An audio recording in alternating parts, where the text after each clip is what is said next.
What's up, fellow gamers? Phreak here. I'm the design lead of 7 Team's live pod, and we're talking about patch 14.12 coming live to a server near you in about 1 week's time.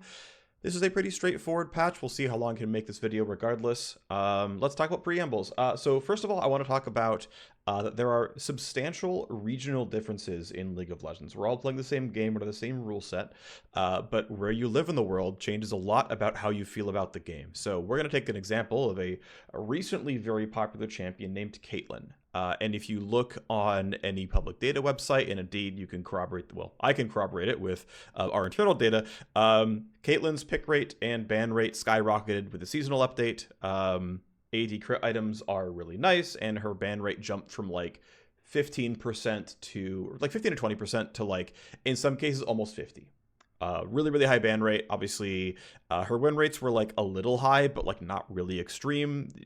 And ultimately, we made some changes. We nerfed her. She lost like 0.5% win rate because, you know, that's about how much she actually needed. And what's interesting is based on which player base you ask, they're going to be like, those were good nerfs, good job. Or they'll say, why the fuck did you nerf Caitlyn? What are you doing? So here are the ban rates of the 4 highest ban rate servers for Caitlyn. This is EU West, Brazil, EU Nordic East, and NA. In no particular order, I know EU West is the highest one, but like basically those 4 servers are very similar, like not necessarily geographically, but culturally, and there's a lot of like cultural crossover. And so for those servers, you have between a 40 and 50% ban rate for Caitlyn over the last 7 days. Meanwhile, go pan to east a ways, and in Eastern Asia, China, Korea, Japan, Vietnam, that server cluster, that geographic region, Caitlyn's ban rate is between 19 and 3%. The Chinese servers altogether is a 3% ban rate. And even before the seasonal update, it was about a 3% ban rate. So like she went from not banned at all to not banned at all, whereas if you look at like NA and EU West, it went from like pretty high ban rate to extremely high ban rate. And I find this very interesting, right? Because hey, the cultures, the players I have an easier time being in contact with are usually Americas and EU generally speaking, and here's the English speaking servers who are like, wow, Caitlyn is like second to Draven, the highest ban rate champion in League of Legends. Wow, what a broken champion. And if I was Korean or Chinese, it'd be like, yeah, champion's fine. She's just kind of popular. Cool stuff. And the right answer is I should do a better job of, and we as a team should do a better job of like incorporating more perspectives. And thankfully, like our big, data sheets roll in most of the servers, but because basically China has to have its own sheet because there are reasons. We have the data though, but it's like realistically, the like real worldwide ban rate for Caitlyn, like if you check like u.gg or lawlytics or whatever, you're going to see like a 30% Caitlyn ban rate recently. But if you were to actually use Chinese players, the ban rate would be probably closer to like 15 to 20%. And you were to do like actually worldwide, and it's like, oh, a 15 to 20% ban rate for a champion with a 20% pick rate. Yeah, it's fine. That's like relatively like average for an AD carry. Like there's no problems here. This is not really a must nerf kind of champion. If you only look at like Western Europe and the Americas, this champion looks shattered. And it's like, well, especially if you only look at certain servers, you're going to really have that problem here, right? So this is, not the only example here. Zoe's elite ban rate in China is really, really high. It's close to 50%. Zoe's ban rate doesn't exist really any other server in the world, but like it's really there. And the reason I bring this up is because using, again, lawlytics as an example, lawlytics pulls down basically every single Riot server. And sure, player populations are like very high in NA, EU West, and Korea, and so it's going to do a lot to like just carry the pick and ban rate of stuff anyway. But the servers don't tend to get Chinese players, which are, by the way, a lot of League of Legends players, a lot of the world champions as well. And just like, well, okay, we're going to get to a point pretty soon where we're going to start doing a better job of incorporating Chinese players and Chinese player sentiment and their pick and ban rate data. And it's going to look like, wait, why are you doing this? Why are you nerfing Zoe, right?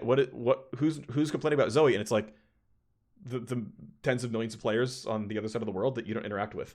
So that's going to be the thing. It's going to be weird at some point in time, and you're going to run into it, and it's going to be correct, I believe, right, to treat players more equally. So that's going to happen.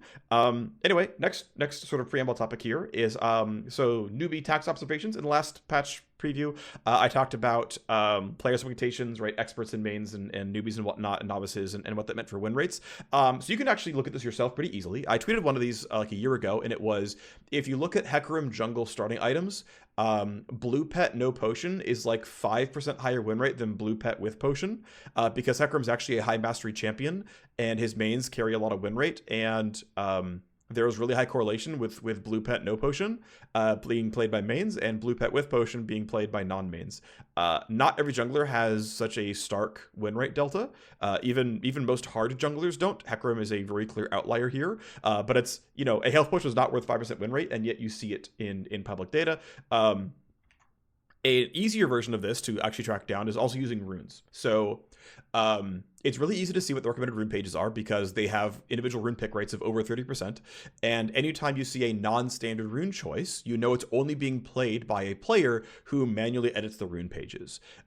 This tends to incur about a 2% win rate lift. So for example, one thing that I changed last patch specifically was Cassante's recommended runes, and I moved him over to Shield Bash.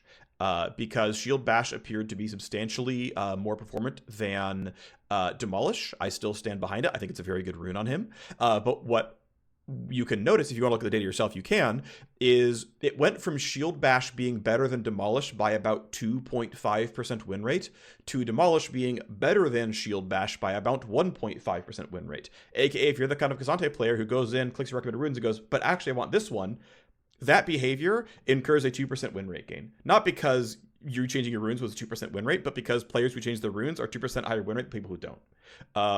And not only that, but it's like getting off of that rune also says that now you're not actually bringing that win rate up and whatnot, right? So it's kind of going from both directions. But basically, we went from the case of Cassante being plus 2.5 on rune A to being plus 1.5 on rune B because rune A became the recommended rune. And now the fact that this is about 2% holds up for a lot of fairly difficult champions like Cassante.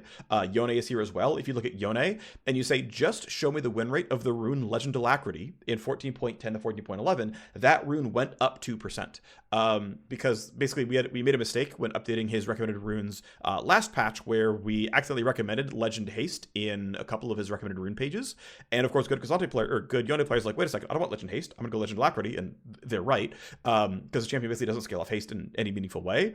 And you think about like the actual win rate impact of 3 to 18% attack speed, it's not 5% win rate worth of actual power, but the win rate delta between Legend Alacrity and Legend Haste is 5% because not only is it better by like 1.5% win rate, or so, maybe closer to 2%, but there's another 2% of, again, people who actually moved the rune page over. And so you see, again, a 4 to 5% win rate jump by switching the rune over. So of course we're fixing that this patch, but like, basically this means that anyone who's going to be like a like statistics nerd, data nerd, whatever, of like, but what if I pick this thing whose win rate looks better? You should tend to expect about a 2% win rate lift from it being the not popular choice. I brought this up before as well, but hey, we have like easily quantifiable data we can go point to. We did this like a few years ago, so actually before I joined SRT, where we did this to recommended runes, recommended items for Jax. We moved him from Divine Sunderer to Trinity Force, and we saw that same lift. We tried it on Hecarim for the same reason. We tried it on Lilia, deleting Zhonya's from her second or third slot. I forget which one, because it was clearly underperformant, like win rate wise. And this 2% metric tends to hold up reasonably well. Anything that's above 2% is actually real, from what I can tell. So, for example, when Skarner rework came out, we saw that he was doing much, much better on Grasp and Aftershock than he was on Phase Rush and Conqueror. And I was like, it's more than 2%. I'm really confident this is the right rune page. Moved a bunch of his rune pages over. Tried to I actually made sure that we only had I think either just Conquer or just Phase Rush, and we had 2 Aftershock pages to make sure that most people, if they weren't thinking about their pick, would be more likely to pick a good rune page. Conquer is still worse than Aftershock, by the way, but wanted to give him the option of well, here's one alt keystone just in case. We have the AD ratio as well, and it was yep, it held up. It was very clearly correct to go Aftershock. Same thing with Skarner's first item being Heartsteel. Obviously, it wasn't in his recommended build, but the win rate was so much higher. It's Heartsteel's for sure correct on this guy. Put it in the recommended rune page, put it in the recommended item page. Bam, Heartsteel still his best option. Sunfire Cape's now pretty close. We're in the point now where I think Sunfire Cape is the low-key good option, and so that one has some win rate lift. But generally speaking, this 2% win rate lift from the unpopular option tends to be pretty replicable. So if you're ever going to be a data nerd and be but what if I try this low-key strange build that's not let's under the surface, it has to be more than 2% to be demonstrably better. Generally speaking is a good rule of thumb here. So hey, by the way, new attacks observations, right? Cool, great. One thing I want to bring up is I might be done doing the individual patch rundowns. I very rarely have more to say than what I've said in these previews, and so I feel like I'm repeating myself. The math coverage is fine. There's some value there, and some of it's worth doing. I might do them just for that reason, but I've found that I haven't come up with a good reason to differentiate them, and end up doing all the rationale behind the changes here because that's kind of the point of this video. So I'm probably going to either downscope or entirely cut doing rundowns on this channel because I don't think there's a ton of value. Viewership's lower as well, and it takes just as much, if not more, time to build them out. For less value, makes me less likely to want to do them. Final thing I want to talk about here. This is not going to be happening. Well, we're probably going to do some Akali changes next patch in this line of reasoning, but I want to talk about sort of time to kill overall, how lethal, how deadly the game is, and most talking about assassins here. So, broadly speaking, when assassins are in combat, these fights should be very fast. Now, not all assassins purely one-shot you, and not all assassins are meant to be pure assassins. So, like, Echo does not need to fully one-shot you because he has a really, really good escape button, and he has W as setup stun. Echo is closer to skirmisher than he is to assassin in the sense that, like, he's not just always get in, perfect target access, always one-shot you. Whereas, like, Fizz is very clearly assassin, right? He's there to one-shot you. Talon is very clearly assassin. He's there to one-shot you. Zed's an assassin. Akali's an assassin. Okay, great. But the fact that Echo has a very obvious escape and also, like, a large shield and hard CC means he's not, like, all the way into assassin, right? Anyway, though, I think when assassins are in the game and they're actually building assassin, you should probably die in under 1 second in a lot of cases.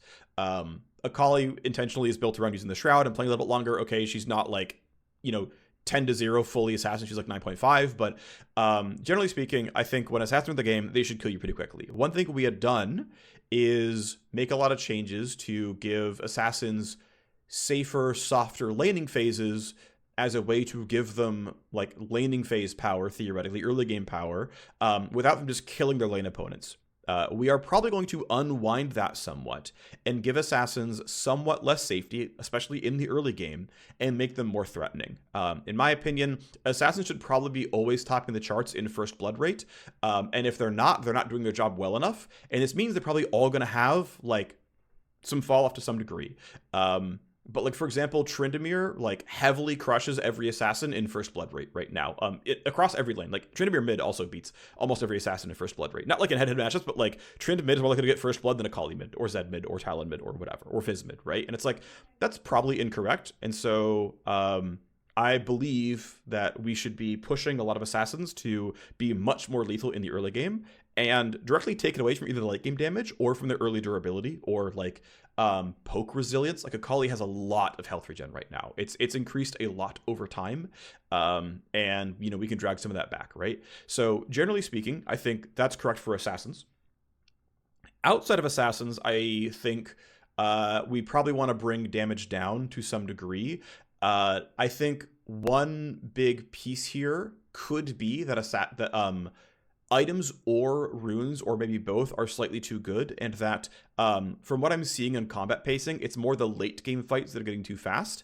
And one important thing is that champion growth matters, that like the ability to snowball and do well and then become more powerful because you're doing well. That's very important.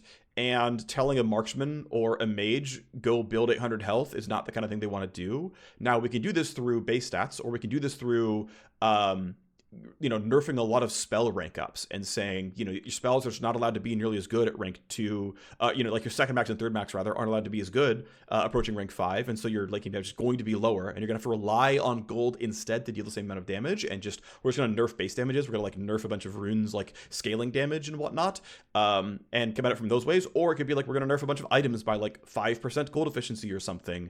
But generally speaking, it seems like late game combat is quite fast, but I think for assassins that's appropriate, and I think for most other classes it's probably not.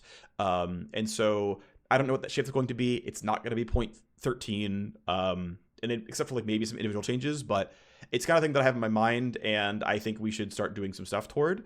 One other thing to bring up is fighters in particular. I do this for a while, but it got brought up watching the Faker clips from the Hall of Legends, and it was like, oh, here's this time where he outplayed Renekton, and Renekton's build is like Sunfire Cape Randuin's Omen, and it's like, that's not his build anymore. This guy has plus 120 attack damage now, and he's got Conqueror and stuff. And it's like, oh yeah, we actually gave fighters real items. And it turns out that when you give a very popular class of champion damage items instead of tank items, you've changed the game's combat pacing very severely. And I don't think we ever really meaningfully changed the game ever since fighters became high damage champions. Other than 12.10 durability update, which I think was really good. But really just kind of keeping in mind, like, the way I've been thinking about time to kill is essentially that, okay, assassins should actually be, like, very much kill or be killed, and then burst mages have the luxury of not always being in range, so they don't have to do as much damage as assassins deal, and their safety and their win rate is because they don't die as much as assassins do, or they have, like, raw escapes. Like, LeBlanc is more of a mage than an assassin because she has really easy ways of getting out. She has really easy ways of poking. Talon can't really poke the way LeBlanc can poke, right? Like, they're actually different classes as far as I'm concerned. Though they're, conjoined. They're, like, adjacent classes, but they're not the same class. And so, pricing in that safety is indeed part of how these champions are good, and then being logical about that. This might be another, base stat sweep, and we give everyone more health and armor and MR.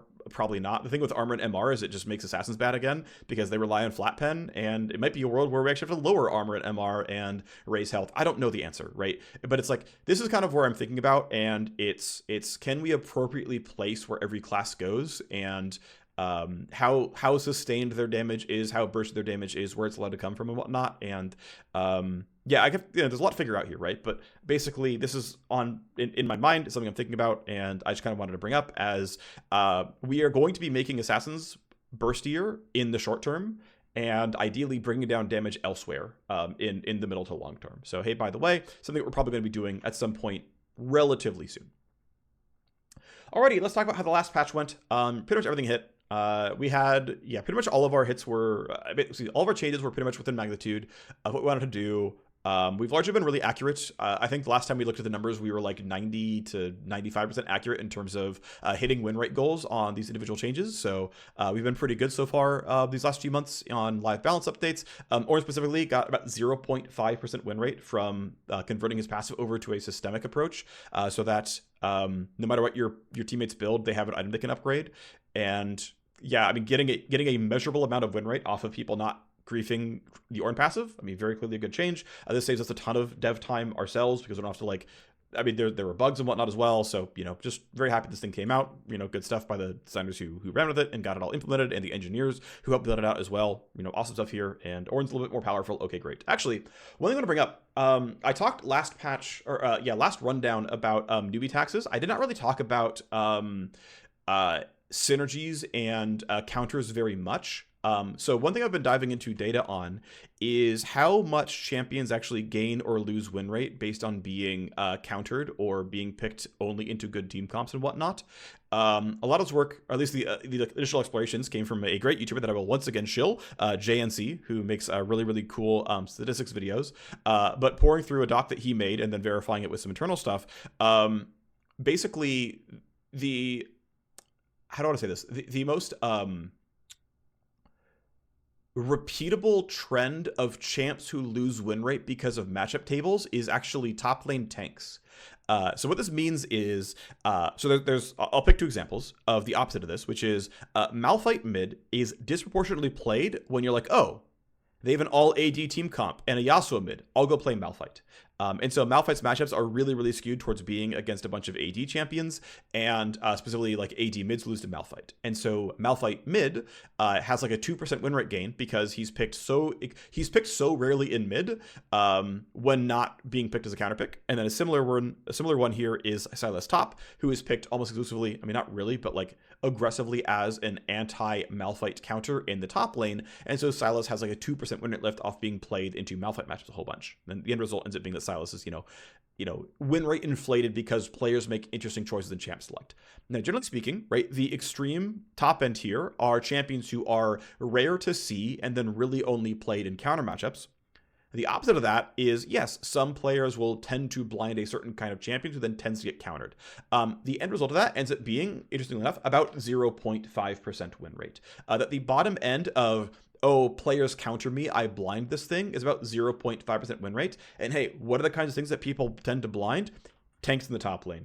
Ornn, Sion, and I forget I don't remember. Ornstein and one other top lane tank, because they're all next to each other in like the data table, are all down about 0.5% win rate because they're the default blind pick top lane for a lot of players, and then they get counterpicked and they lose 0.5% win rate because they're more likely to be blinded than as they counterpick themselves. It's less likely you're going to see Ornn as a counter, and more likely you're going to see Ornn as the blind that then gets countered by like a Gwen or something. And so a lot of the top lane tanks see 0.5% win rate loss, which means that accounting for other factors, right, every tank should be balanced at 50.5. Again, it can change per champion, but I want to come bring it up because it was here. All right, so preambles out of the way. We are doing several sets of system changes. First one is some cleanup on the AD item space. So first up, a nerf to Noon Quiver. This is putting a second longsword in the build path, but also nerfing the total AD on the item to bring its gold efficiency in line with other epic items. This is just, again, our sort of rule of thumb for epic items is get close to 100% gold efficiency, and so just nerf Noon Quiver. It's not like the item is OP and people like rushing to buy it, but we're just holding the line because we don't want to like sneak out with a bunch of like randomly OP epics. It just doesn't make sense to us. LDR is getting its build path upgraded to include Noon Quiver, so it's got a nicer build path overall. This is technically a buff, but nicer build paths tend to be incredibly low win rate impact. It just tends to feel good for players, and so it's kind of free. Slingshot. Scout Slingshot, new item, is just generally pretty weak. Right now you're paying 300 gold for the unique passive. That's pretty bad. Now you're going to pay 200 gold for the unique passive. It's also going to build from 2 daggers instead of 1. This actually helps the Zeal items all get to use 2 daggers. Old Hurricane used to be Zeal Dagger, and now it's Zeal Dagger because it builds out a Slingshot, but now you get to use 2 daggers again. Congratulations. So it makes that like, okay, I'm going to buy Zeal 2 daggers, then like, oh, what am I going to build? Is it going to be PD? Is it going to be, you know, rapid fire cannon? Is it going to be Hurricane? It's like, oh, cool. Like they all build for the same thing now, and you can't grief. So there's like slightly more reason you could jump into Hurricane because you don't accidentally buy an extra dagger you don't need. But again, just gold efficiency. Slingshot kind of sucked. Static Shiv. We just have room to add a pickaxe to the build path. So here you go. Again, it's going to be a very minor buff here. Right now, Shiv, as far as we can tell, has like 3 users. It's best in slot on Zeri, and it's competitive on Sivir and Kaisa. Competitive, it's fine.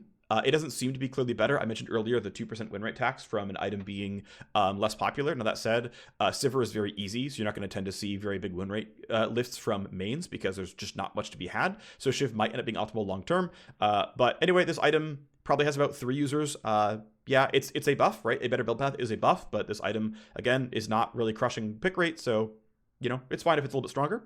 Void Staff is pretty demonstrably weaker than Crypt Bloom. It's getting 10 AP this patch. It's a strict buff here. In general, I would be happy if Crypt Bloom tended to be the more popular option over Void Staff.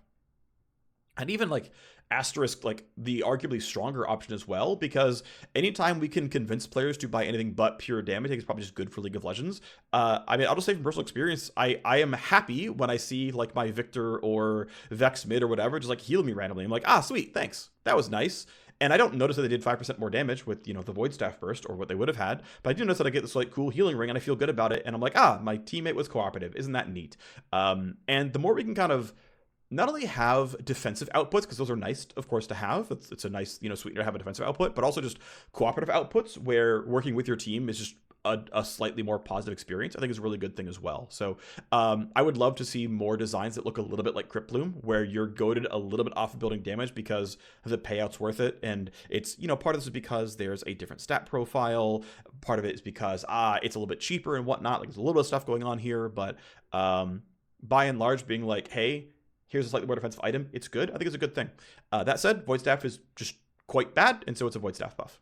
Sorota's getting a strict buff as well. Basically, this one was left, you know, quote-unquote behind when LDR got changed. You could say buffed, you could say not. LDR got changed, and we buffed Black Cleaver on purpose, so Sorota's got kind of left behind. I believe we're buffing the base pen on this straight up. I suggested we buff the flat pen. There's other options here that we could have done, but basically trying to further open it up towards, you know, Riven type champions who might not want to go Cleaver and they might want Sirota as an option here. So just kind of giving them that option there. So, okay, great. And then we're up to First Strike. First Strike is just very clearly overbuffed. We're nerfing the damage amp back down 1%. And we're nerfing the free gold down by 5. We expect this to be a pretty meaningful nerf to First Strike.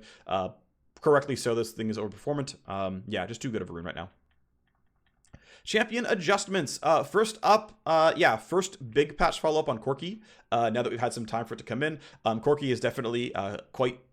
The weird thing is he's not, like, really obviously OP. Like his win rates are basically fine, um, but he's a really, really, really, really good lane bully, especially with Emax lethality, which is making him spike even harder early because of just how lethality interacts with just game state overall.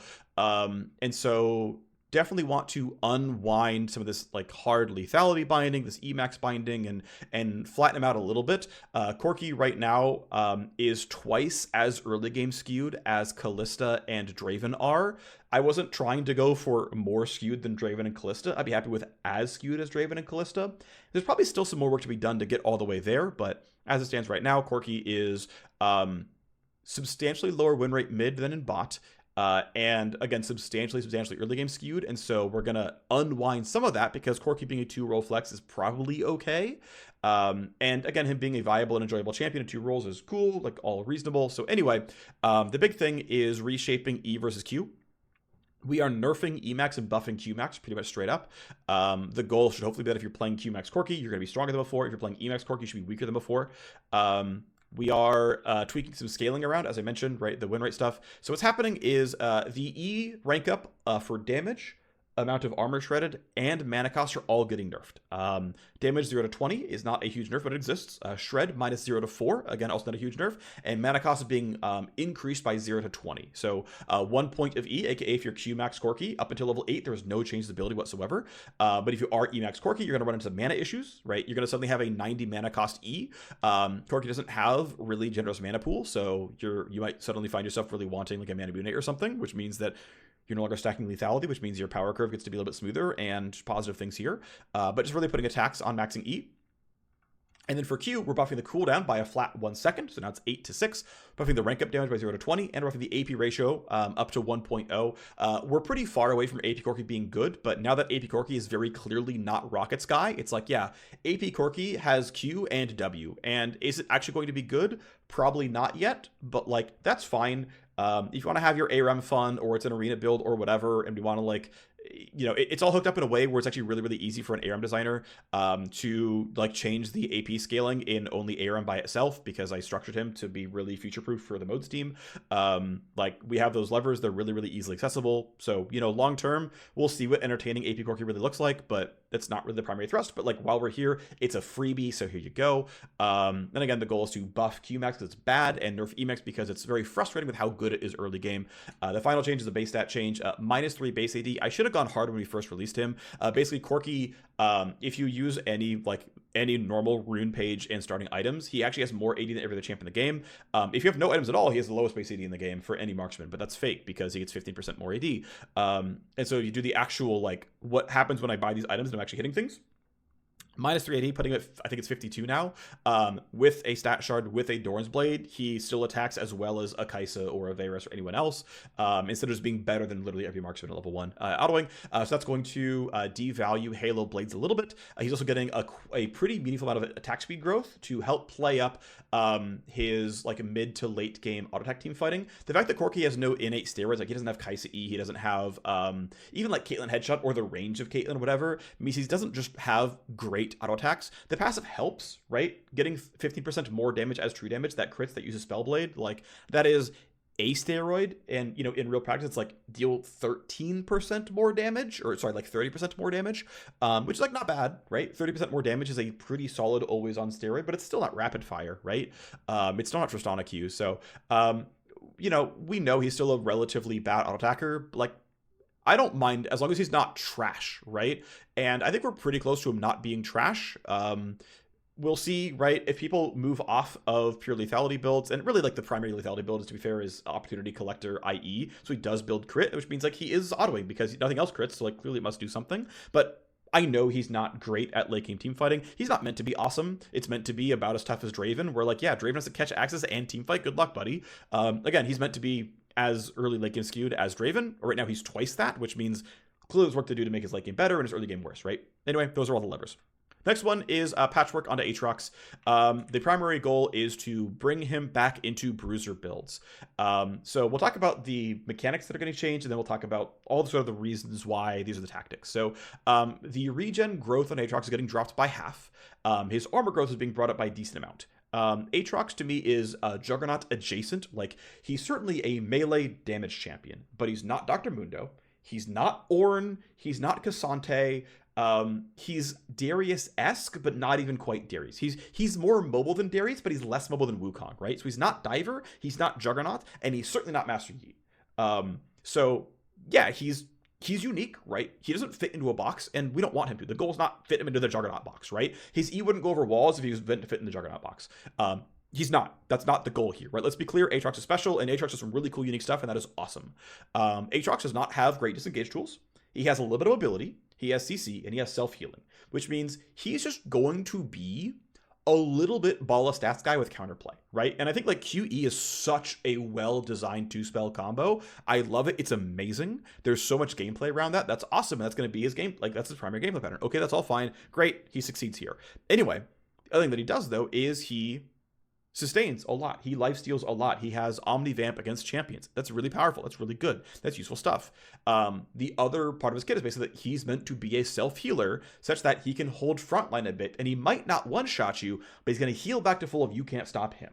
And so it's making a lot of changes that used to be true about him, and some changes that aren't, or that are new. Okay, so first thing is basically reverting the R back to the strongest version the R has ever been, which is the percent more healing, going from, I believe it's 25, 35, 45% more healing on live to 50, 75, 100% more healing on live. Now, 100% is like pretty scary, right? But let's think about this one. Level 16 is fake for most games of League of Legends, especially in high elo. The average high elo game is like 25 minutes, nowhere close to level 16. Even like silver bronze games, it's like they end around 16 on average. But yeah, half of all Aatroxes will get above that, but half will never reach, right?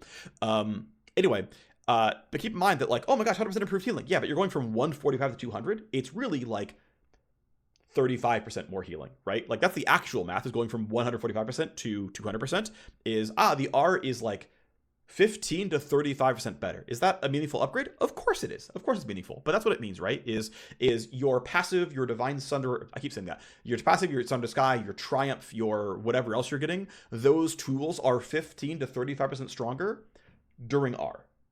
Meanwhile, the E has changed. The E has been pretty meaningfully nerfed. You no longer increase your heal on rank up. The only rank up on E is now cooldown, which I believe is still enough to make you max it second. If I'm wrong, we'll probably re-add an incentive to make sure E max is not a trap. If it's a trap, I will fix that like right away.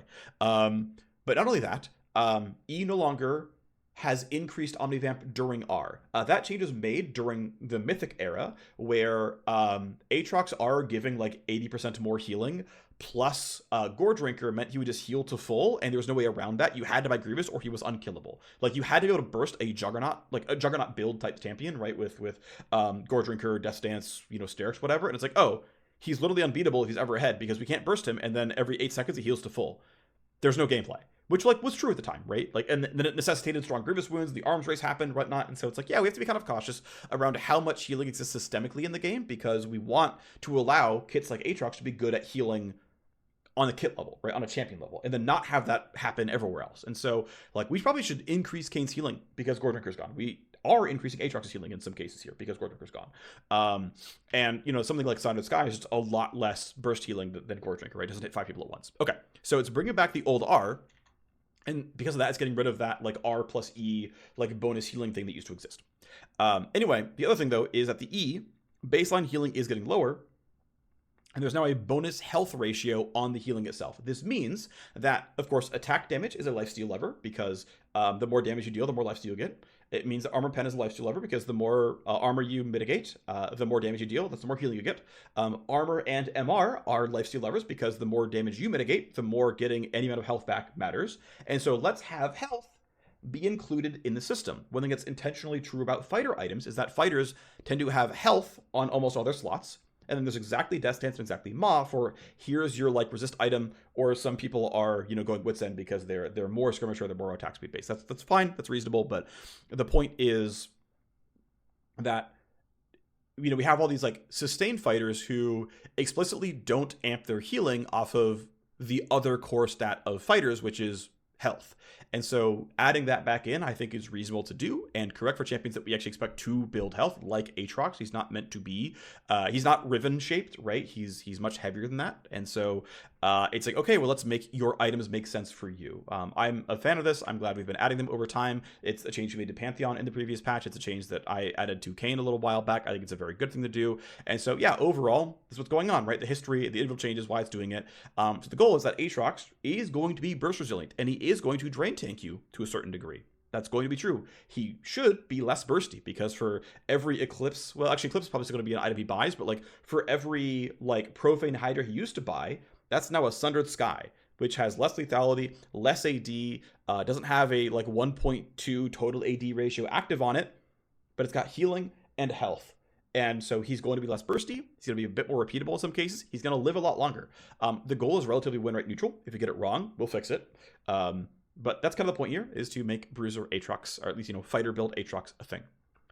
We're doing a sweep of recommended runes on several champions. In some of these cases, it's just moving a couple of small things around. In some cases, it's building them some entirely new rune pages. Off the top of my head, I'm not going to remember them all, but whatever. Yone. So Yone, we are moving a bunch of his rune pages had Legend Haste on them. They're going to have Legend Alacrity now. That was a mistake on our end in the previous patch, but it's getting all rectified now, so should be fine, should be good to go. That'll be a win rate lift. He's also getting some very specific buffs as well. Seraphine is going to have a, for support, going to have an Airy page, a Comet page, and a First Strike page, I believe. Yeah, and I've moved the numbers around such that like the Airy page goes in and picks other like defensive options. The Comet page picks a bunch of poke things. I think it's running like Scorch and Domination secondary, and the First Strike page, I forget, but I think it goes into Sorcery secondary for like mana restore and whatnot, and bonus AP. There's additionally a bunch of stat shard changes. Seraphine seems to be pretty clearly better with ability haste and flat health than with adaptive force and scaling health, so I moved her stat shards over as well. For Draven, it appears as though Hail of Blades is no longer a performant rune on him ever since we nerfed Hail of Blades on ranged, and so it's ensuring that Draven has 2 Press the Attack and 1 Conqueror rune page. The Press the Attack pages, one goes in a Sorcery secondary for Absolute Focus and Gathering Storm, the other goes in a Domination for Eyeball Collector and I think it was Treasure Hunter. I don't remember, but basically realized that like Eyeball Collector is actually very good on Draven, and I mean pretty much all the flat stat runes are really good on Draven, and so trying to push him towards runes that make more sense, and that should be actually a decent amount of win rate gain. We'll see if I'm right, but that should be the case here. Actually, maybe he has a fleet one as well. I don't remember exactly. Talon, moving stuff over. Basically, I retooled his Conqueror page. I think I moved them all over. I think he has a Conqueror page, he has a First Strike page, and he has an Execute page. I think I moved a couple secondary runes around on him for ones that made sense. It looks like Talon with Scorch is very performant because he actually has a decent poke pattern in lane. And so I moved his mid lane pages around a little bit. There's also some specific Talon buffs as well in this patch. But I basically looked at what runes were performant on him, moved them over. Karma is also going to have 3 pages, much like Seraphine. She's going to have an Airy page, a Comet page, and a First Strike page, I think. Move the Comet page to give a bunch of offensive type runes, right? Scorch and Ultimate Hunter. And for the Airy page, actually it might be 2 Airy pages actually. I forget exactly, but for one of the Airy pages, there's a Resolve secondary version, which gives her a lot more defenses because usually mid-game Karma is spamming out shields, and so there should be some power there. Zed has an Electrocute page and a First Strike page. I moved some stuff around. I forget, but there's a couple things that could move. I don't remember all the details, but basically move some secondary runes around for things that seem to be better. LeBlanc retooled her Electrocute page. Looks like she does really, really well with flat stat runes, and so I moved one of her pages over to use flat stats. Zoe actually has a low-key good Airy page, and so what she had was like, I think it was like 2 Electrocute pages and a Dark Harvest page, and now it's going to be like 1 Electrocute, 1 Dark Harvest, 1 Airy. So you'll see 3 different keystone options there. If I could find 3 viable keystones, I would build that page out and try to give players more options, and so we'll see some more keystone variation on Zoe players. And there's some stuff around secondary runes that I think made it a little bit more sense as well. Gangplank, I saw that Jack of all trades, it was Cashback was significantly, I think it was actually both Cashback and Jack of all trades were outperforming Free Boots and what's the other one, Cosmic Insight.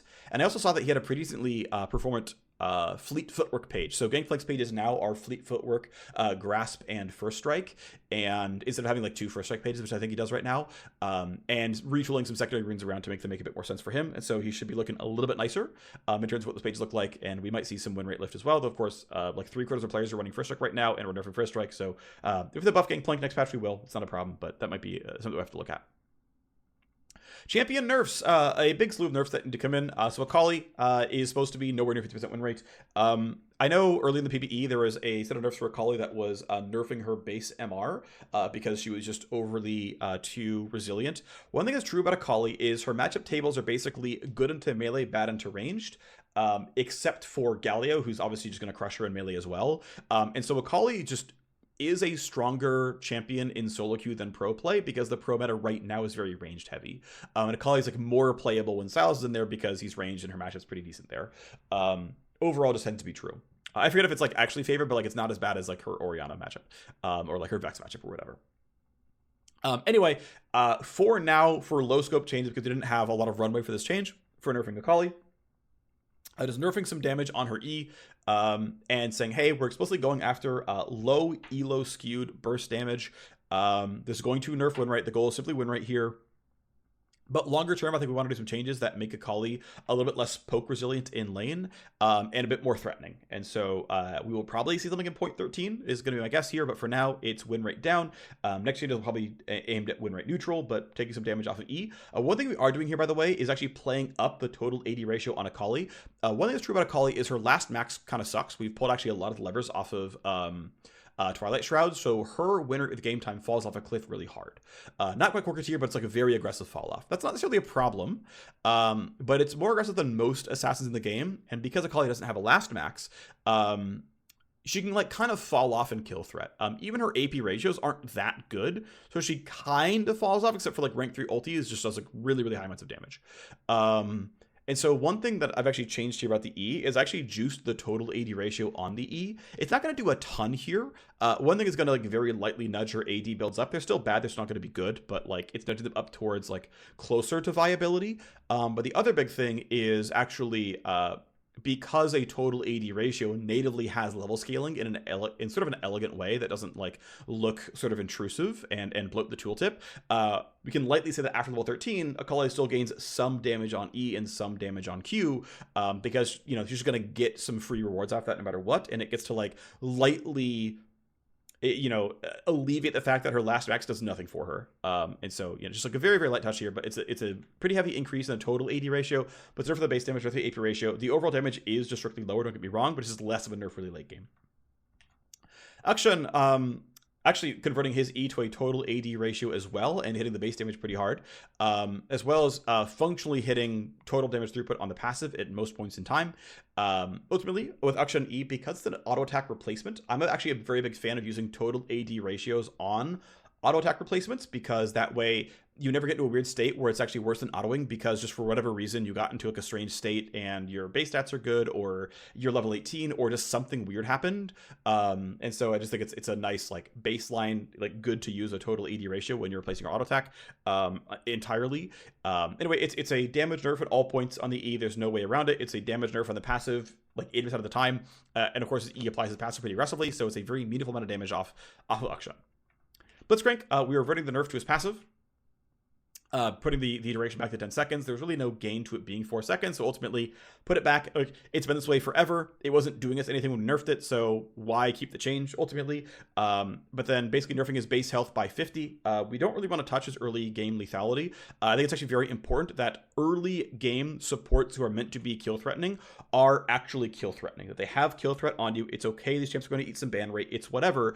The point is though that Blitzcrank lanes are going to be more volatile. He will still have every bit of kill threat he's had for a long time, but he's going to be more catchable. 50 base health is a very meaningful nerf. This will change some of the times he's going to live versus die versus whatever, and it's going to matter, and so here you go, buddy. It's going to be weaker. Master Yi, we are once again trying to nerf him more in Elite than in low MMR. I realize that there's some, Masters Yi players out there who are going to be sad that their champion's getting nerfed in their skill bracket and less so in others. And where that's happening, this is still sort of the goal with the champion here, is to make him a more approachable champion and balance him more around low MMR than high. And that's just the goal of the champion here. So it's nerfing some elite skewed levers because the champion is currently overperformant in every skill bracket. So we're going to nerf him in an elite skewed way, just like in the last patch we buffed him in a normal skewed way. So we're nerfing a little bit of W cooldown. And we're nerfing the damage reduction in the initial 0.5 seconds from 90% DR to 70% DR, which means the amount of damage it blocks is being reduced by about 22%. That's the way you should think about low duration DR, by the way, is how much did the block get nerfed, not how much did the damage taken get nerfed, because that doesn't really matter long term. You should think of it like a shield, and that shield is 20% weaker, right? And a 200 point shield is now a 160 point shield or whatever. That's the way you should think about this, because what's functionally happening with the ability, right? So that's the nerf there. And then also to hit the win rate magnitude we wanted, we're nerfing the Q monster bonus damage by a flat 10. It's early game skewed nerf, so we think it's going to be elite skewed. He's got a relatively fast clear, and so slowing it down a little bit to make him less prevalent in the early game and make him more about being a late game scaling champion.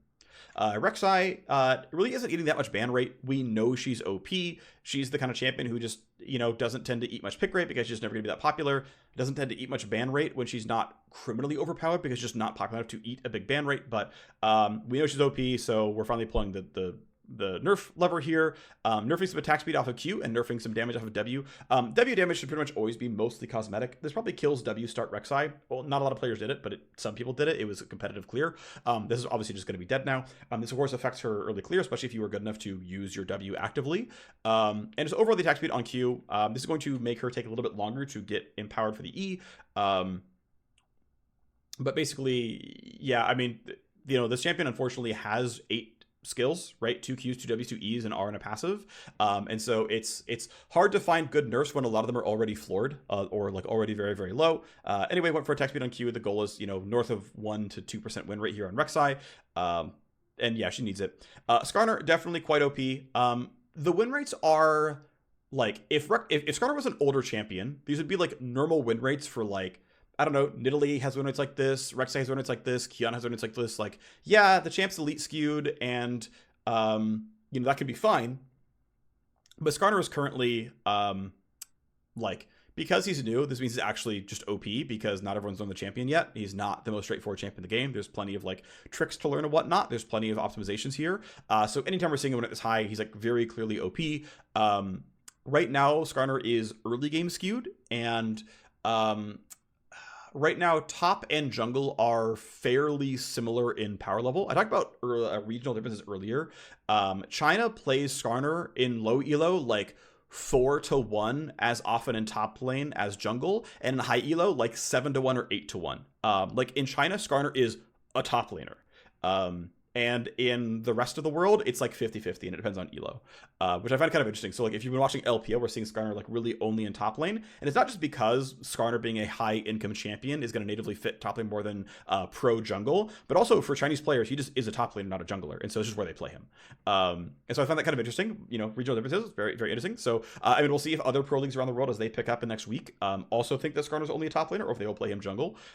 Anyway, the point is, Skarner is an early game skew champion right now, and that is contributing to his elite skew. We would like to undo that. I wouldn't mind if Skarner was a late game skew champion, to be clear. Considering that he's meant to be kind of an income scaler, I think it's totally fine if he's late game skewed.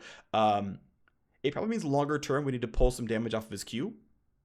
Maybe it's making it more expensive or something, but maybe hampering his early laning phase and making his costs much higher until he buys tier. Yeah, he's gonna get that one first recall anyway, but we can still nerf that a fair bit. There's all kinds of things we can do to make this champion a bit weaker. Overall, he is a pretty stat checky early game champion. So what we're doing is minus 30 base health and minus 2% max health damage on the passive. And then giving him that back, the break even is going to be around level 13 in both cases. This should, again, do some for the early game, late game skew. It should do some for the elite versus low MR skew. Ultimately, I think the end result, long term, and not probably off these changes, but long term off of our changes on Skarner, we probably want to flip his scaling profile to be a little bit, just a little bit late game skewed.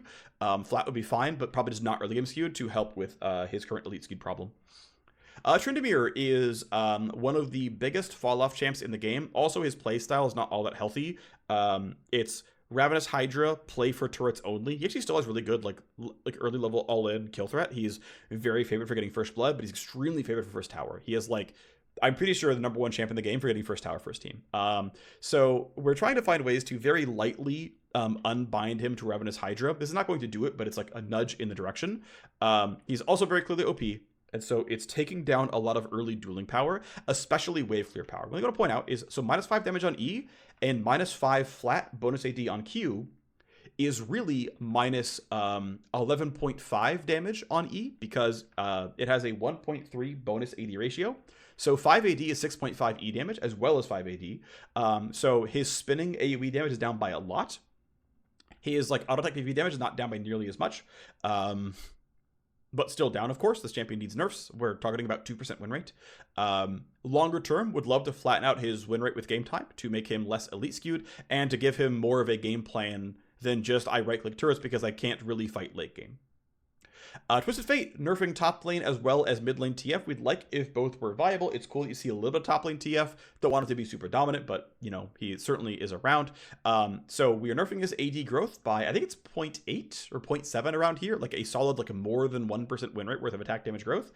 This, of course, directly affects how much damage blue and red and gold card deal. It's going to affect his red card AoE a little bit and whatnot. But generally speaking, the AD is going to be used more by ADTF than APTF. This is going to happen. We're nerfing W mana cost from 30 to 70 to 50 to 70.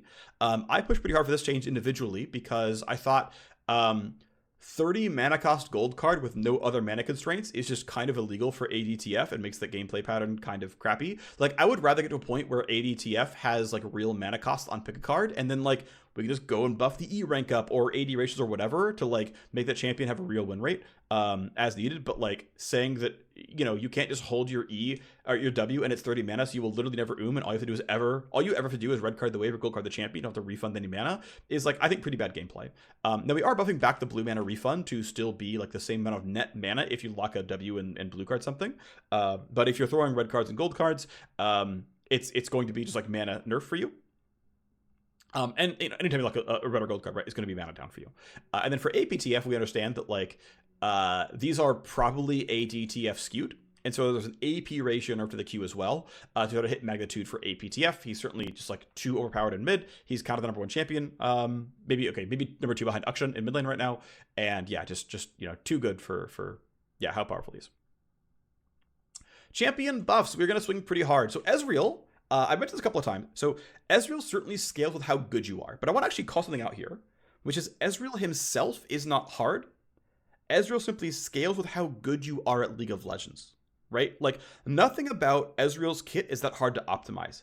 Land your skill shots is not like a real skill test. Most champs are land your skill shots. And skill shot accuracy, by the way, is not like, low elo players can't dodge skill shots. That's actually more that low elo players don't dodge skill shots. Like, pressing your Q on an enemy champion and clicking is actually relatively reliable at you know, all sort of skill levels. Skill shots are things that elite players know how to dodge or properly play around minions around and whatnot. So, you know, being a skill shot focused champion does not natively elite skew him. Now, Ezreal, of course, has a lot of agency, like personal agency, has a lot of like, you know, choices around going aggressively and not, but like learning Ezreal is not hard. He's actually a relatively straightforward champion while still being skill expressive. It's a great design. There's a reason Ezreal's popular and kind of timeless, is like he's actually easy to pick up. He's not exactly hard to master, but he rewards mastery, if that makes sense, right? This just kind of means that Ezreal is actually a low master curve champion, and real talk, his win rate should actually be 50. Now, I don't know if players are actually going to accept a 50% win rate Ezreal, because kind of like Yasuo and Yone, he's kind of a high agency champion. He can choose to not die a lot of the time here. And so Ezreal may not be able to withstand 50% win rate from like a playing against perspective, but from a master curve perspective, he totally can sustain 50% win rate. He hasn't been 50% in a very, very long time. He's also natively elite skewed. Autoing, so there are some things that require, you know, some level of play, but a lot of this, again, just like be good at League of Legends, which is low elo Ezreals don't auto attack enough. High elo Ezreals are good at autoing on Ezreal because his passive is actually very powerful and a lot of his power budget, and is very meaningful. And honestly, Ezreal's probably going to remain elite skewed because we're going to keep his passive where it is and it's going to remain powerful. But we are going to give him buffs that are anti-elite skewed, because then he can be close to 50 in more elo brackets, and Ezreal will probably end up being the number one pick that he carry this patch, and we'll see what happens. But we're buffing AD growth. Sure, right? Makes your Sheen feel better. He's going to have relatively high AD growth for Marksman. It's fine, whatever. His Qs are better, his autos are better. It's late game scaling. He's got a lot of room before his late game is actually good in the hands of most players, so whatever.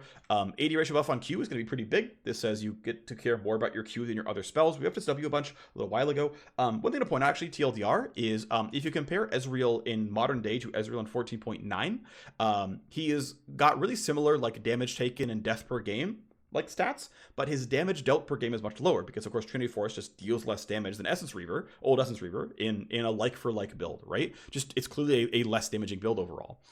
No crit chance, sometimes for auto attacks and everything else going on here, right? So we intentionally saying, Ezreal, go deal more damage. Your early lane, nah, it's fine. He's already good in lane. It's go deal more damage late game because, hey, you lost some late game damage items from before. So it's some scaling damage on R. Rank, I think it's plus 25, 50, 75 on R. It's 0.1 total AD ratio on Q. So this is like, 70 to or 7 to 30 more damage on Q, which is pretty meaningful, as well as like, 0.25, I think, AD growth, which is, a solid something as well. Karma, sustaining more and more buffs. Karma is sort of a moderate difficulty enchanter. She's supposed to sustain about a 50% win rate if she is balanced according to mastery. Much like Ezreal, I'm not sure Karma can sustain a 50% win rate without claiming a bunch of ban rate, but we're going to keep nudging her towards it until it breaks because she's allowed to be that high, and she's been sub 50 for a really, really, really long time. Right now, her win rates in support are better than her win rates in mid and top. That's good. This means we can start playing up her...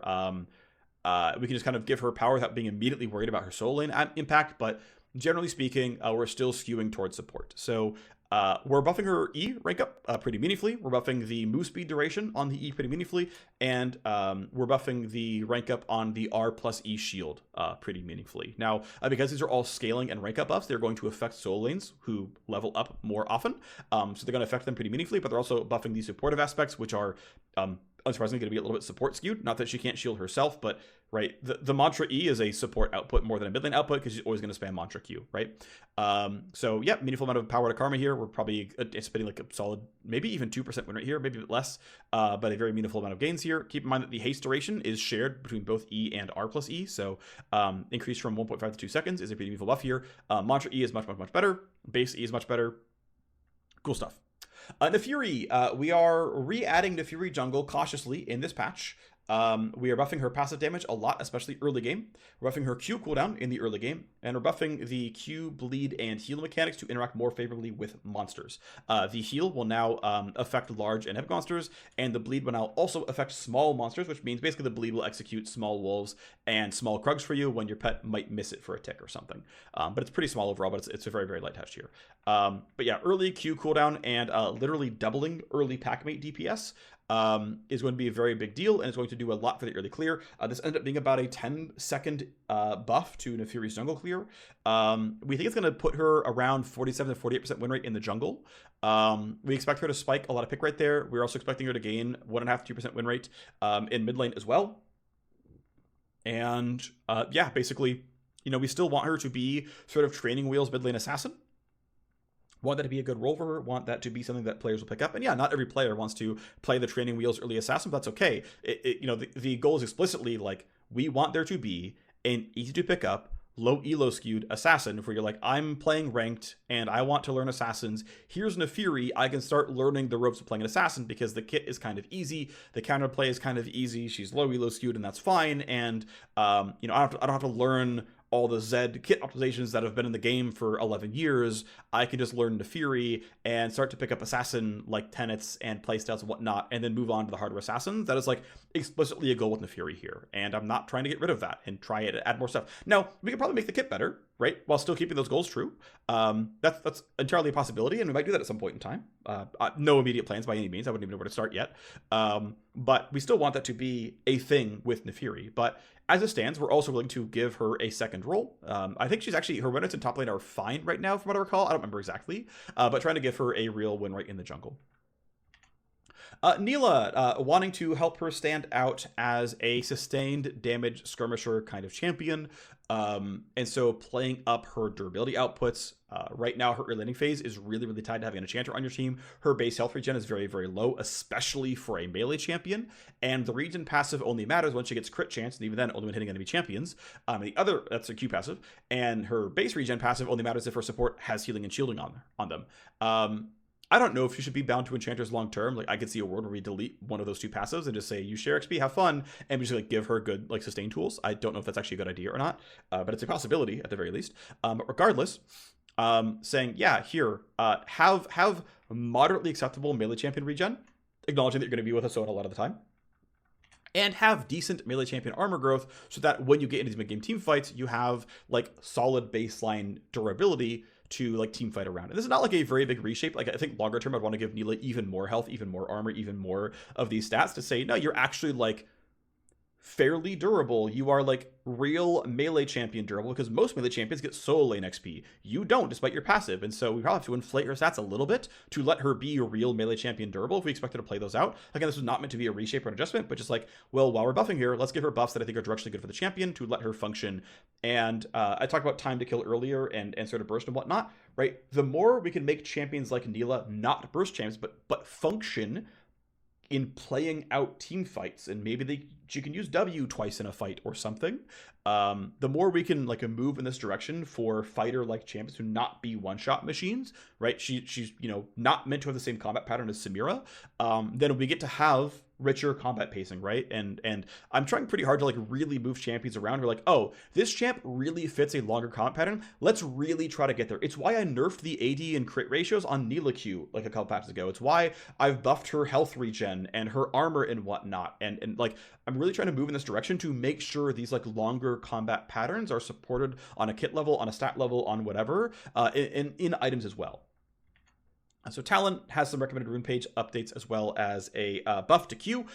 So if you cast ranged Talon Q, it's a dash, and as soon as the dash is over, you're done, which makes that spell a very fast cast time.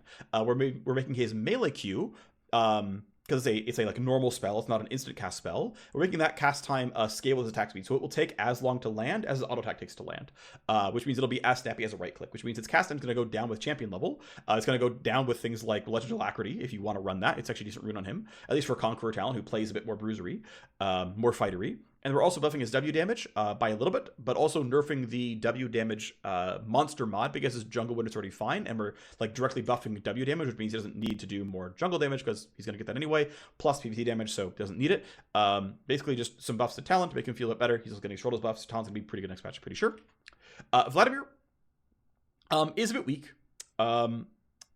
We're basically buffing an underused kind of bad skill on his kit. The point here was basically say, hey, you know how your W sucks? Let's make it suck less. And so it's making it less costly to cast, going from 20% current health to 15% current health, increasing the damage via the bonus health ratio pretty substantially, because the scaling of the spell is really bad. You max it last, so it like never really does meaningful damage. And then buffing the healing of the spell by meaningful amount as well to say that, hey, it's going to be more likely that Wing aggressively is going to be a good tool for you, and you can use it to fight people in your lane. Now, because we haven't changed W in like literally 6 years, we don't have extremely high confidence in how much magnitude buffing W's cost, damage, and healing altogether going to be. We're hoping for like 1.5% win rate for Vladimir. If we don't get remotely close, we'll buff him again. That's fine. But the point here is, hey, let's bring up an underappreciated part of his kit, because his W just kind of sucks. It's just there to like get you in a range for E, but it'd be cool if it was like sometimes part of his landing phase pattern. It was like worth going for and like trying to like use it as a trading tool. Yone, again, updating his runes, which will give him like 1% or so of win rate, at least in low elos where people are less likely to switch their rune page over, but also just giving him some flat armor. Once again, right, if Yone is less about one-shotting, he's more durable. We can just kind of raise some stats up, give him some more durability. I'm generally a fan of especially raising the armor on melee champions. Within reason, like I'm not trying to go to like full Malphite territory, but essentially trying to acknowledge that like basically trying to make their armor growth scale commensurate with their MR growth, in that like, well, they get this % more durable against magic damage, they should probably get that % more durable against physical damage as well, to keep things like kind of fair, with limits in place for how much lethality really exists for champions like Talon and Zed and whatnot, and trying to make that all fair overall. But just trying to like bring these things a little bit more in line, and also just like make sure that the vast majority of melee champions like have a reliable amount of base stats to play team fights out, so they don't have to be bursty, because they are just going to be baseline reliable. Like I could totally see a world where we take like 50 melee champions, move a bunch of their base stats around, and like scale records or whatever, and be like, melee champions are baseline quite durable, and they're going to be good at this. And like I can see something like that happening. Yone is a small touch in this direction, giving him about 1% win rate worth of armor, a little bit less, and again 1% win rate for a large portion of players for a rune update, which we think is going to be pretty reasonable. Yubi is pretty meaningfully down win rate this patch. it's not just from things like, she was playing alongside Zeri and Ezreal a lot. Both those champs had really bad builds on 14.10. Those builds are doing fine now. Players discovered Triforce is good on Ezreal and Shiv's good on Zeri, and they're building those builds now. Yumi's win rate is still below where it was in 14.9, so she has quite a bit of room for win rate. So we're buffing the E cooldown. It was actually low-key correct to max E first. The E cooldown is now flat. And buffing the R healing by a flat amount, which would be a pretty solid amount of power here as well. I think that's the entirety of the patch rundown, just over an hour. Thanks for watching. See you next time. Bye-bye.